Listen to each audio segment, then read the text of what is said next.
With talent frustrated and more, this is Pro Wrestling Central. My name is John, and you're watching the Wrestling Report.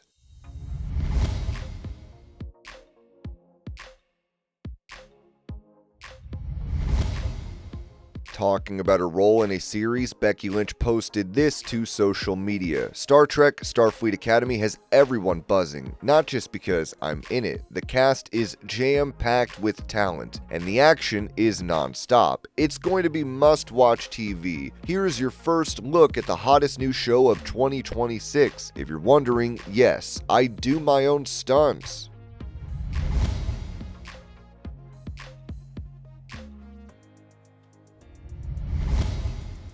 As AJ Styles has made it known that next year will be his last year in professional wrestling, his friends and former stablemates Carl Anderson and Luke Gallows might potentially return for that farewell. Anderson said this about it on the Talkin' Shop podcast. It's easy and it's safe to say. AJ Styles' story inside WWE is obviously not complete without the Good Brothers. If AJ goes to his final match, 1, 2, 3, or his final appearance, and he leaves and takes his boots off, tells the fans worldwide that he's leaving, and there's zero Good Brother involvement, I'm just saying. I feel like that would be very impossible. That would mean if that happens inside that WWE ring, I would say AJ Styles is not finished. If there is some kind of deal struck and some kind of Good Brother involvement, there's always a deal to be struck.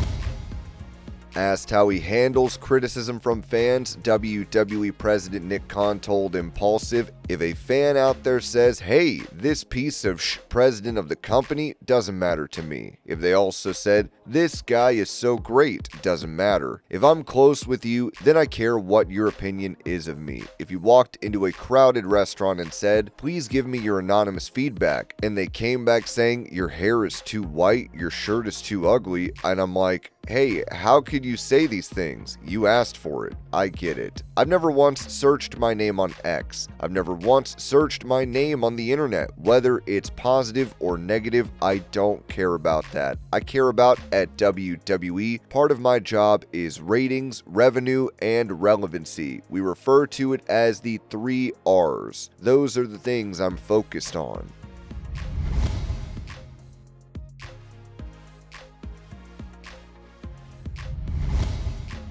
After defeating Ricky Saints for the NXT Championship, FEMI would send a warning to Cody Rhodes and all of WWE. The biggest factor is change.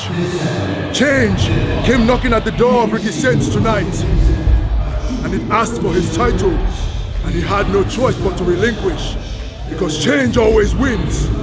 When change met the dinosaurs, he sent the meteor. When change met man in the Old Testament, he sent the flood. And when change comes to the main roster asking for Cody Rhodes, he will send the ruler, the destroyer, the bringer of war, over FEMI.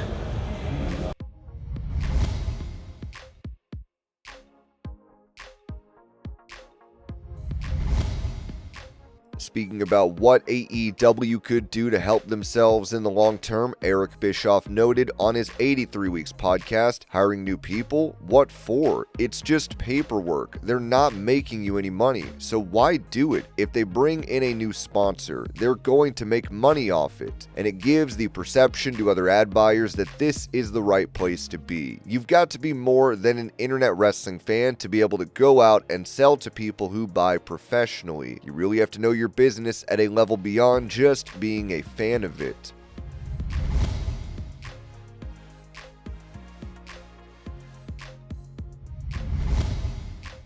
With AEW's programming being on Warner Bros. Discovery and the company set to split amidst a potential sale to Netflix, Bischoff talked about how this could serve as an issue for the pro wrestling promotion, saying on that same podcast, what is likely to happen, one way or the other, is that Warner Bros. Discovery is going to get sold. It's going to get broken up. That process, that decision, has probably been made for a long time. As of right now, that company is for sale, or they know know it will be. Somehow, in its current form, it will no longer exist. That being the case, and that's the most important point here, because we know it's going to get spun off anyway. They are not going to be investing. They're not going to be writing big checks and making long-term commitments, whether that be for a wrestling company or Real American Freestyle or a movie or a reality television series. It ain't happening. Everything is going to hit stop or pause. What does that do to AEW? Now they're going into the very end of their contract with their existing partner, not having any kind of a serious conversation because they don't know where they're going to end up. They need to keep their costs down. They need to show as healthy of a bottom line as they can. Now, this is similar again to my experience at AOL Time Warner. Now you're in a position of managing EBITDA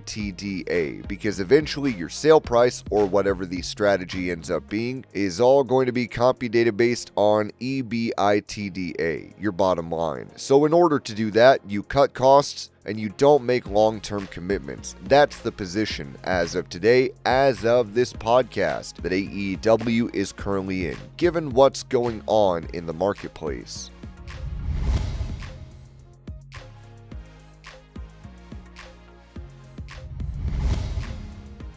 Asked to name the top 3 opponents throughout his wrestling career, John Cena told The Ringer's Bill Simmons, Shawn Michaels, Seth Rollins. It is very tough to narrow it down to a third. I've had incredible chemistry with people. It's tough. Shawn can make a book a champion. He would look at that and be like, okay, I need to bump around for that book, and then I'm going to super kick the book and beautifully fall on top of it. His performance. Seth is in the same vein. His performance. Randy Orton falls into this category. Guys I've had crazy chemistry with: AJ Styles, CM Punk, Kevin Owens, Dwayne The Rock, Edge, Adam Copeland. In 23 years, those are the 2 because they can work with anyone. I was lucky enough that I was anyone a few nights.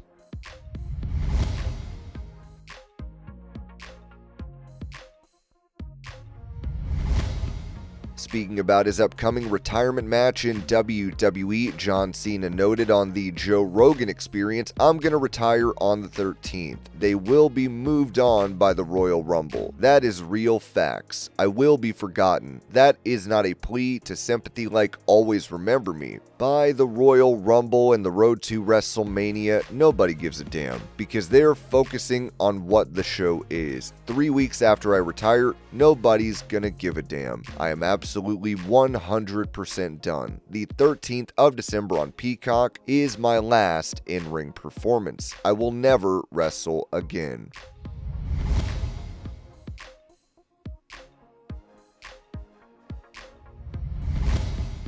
As a return to WWE seems more and more likely, Chris Jericho has seemingly teased his comeback to the company by posting his first theme song from WWE on social media. It remains to be seen if this return comes to fruition.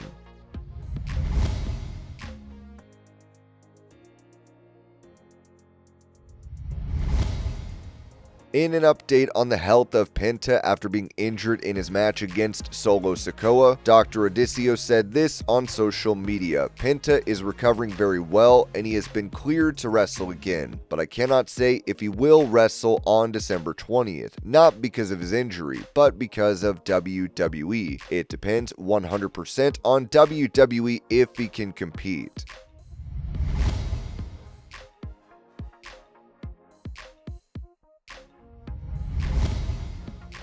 As TNA Wrestling prepares for its move to AMC, there seems to be tension in the locker room over creative, with Ringside News writing, "TNA Wrestling may have secured a national TV deal with AMC, but talent inside the company isn't celebrating just yet. Apparently, the locker room is growing increasingly frustrated with the promotion's creative direction, and they're not hiding it." During his December 6th Fightful Select Q&A, Sean Ross Sapp revealed that when he asked talent about about the new AMC deal, concerns about booking were raised immediately, without any prompting. Creative is a primary thing of which the talent want fixed. They don't feel as much confidence in their creative, and that's not me trying to pick on TNA. It's just the very, very common reaction I got when I asked about the TV deal. I wasn't even fishing for anything like that. It was presented without instigation, so to speak. It was made clear that multiple wrestlers brought this up on their own, making creative dissatisfaction one of the most consistent themes in his conversations with talent. This latest update comes on top of a tense contract situation. Killer Kelly's deal is expiring this month, with ongoing talks about an extension. Her fiancé, Myron Reed, is working in TNA without a contract at all. The Rascals, Zachary Wentz and Trey Miguel, also have deals ending in December, while Desmond Xavier remains unsigned. Jake Something's deal wraps at the end of the year. Meanwhile, AJ Francis, Mike Santana, Steve Macklin, and Mustafa Ali are either in talks or waiting to see how the AMC deal changes their value. WWE is already making moves, and if TNA doesn't act fast, they may lose key names just as they hit national TV. TNA Impact will officially begin airing on AMC and AMC Plus starting January 15th, 2026 at 9 p.m. That debut, paired with the AMC partnership, marks TNA's biggest broadcast opportunity in more than a decade. Securing a TV slot is one thing, keeping talent invested in the direction of the product is another. If creative doesn't improve, TNA risks turning its relaunch into a rebuild.